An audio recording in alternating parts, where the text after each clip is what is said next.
Paul Mathews, and I just recently finished a bachelor's degree in sonic arts at the New Zealand School of Music.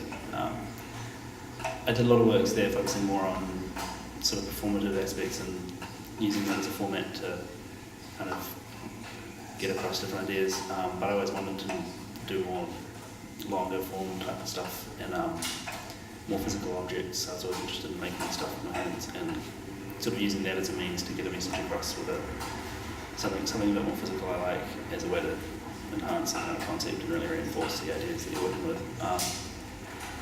So it was great to have an opportunity to do that for this exhibition. Using a physical object is a good idea, is a good way to reinforce like a concept in quite a solid way, because it's something people can really interact with, even if you're not touching it. It's something that really solidifies the ideas.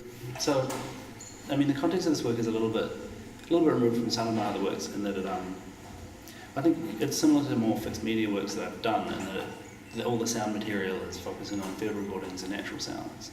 The field recordings themselves I actually just got out my bedroom window at my old flat on the terrace.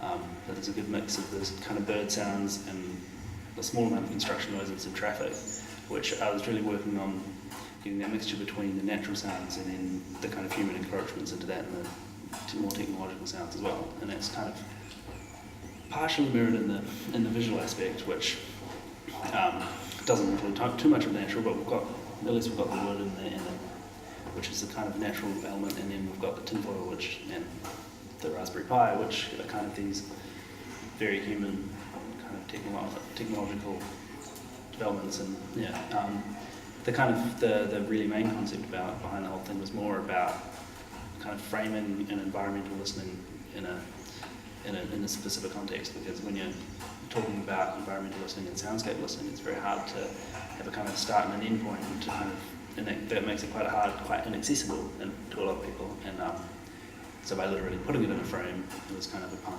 and also by putting it in this kind of gallery context where the interaction with the work is quite defined, it's kind of providing that framing for a natural sound. So this is a Raspberry Pi. It's just a small computer. Runs a version of Linux. It's probably slightly less powerful than an iPhone or something. Definitely less powerful than new ones. It's just it's really cheap, and I'm actually not using it to do very much. I could just as easily have plugged that into an iPod and set it on repeat.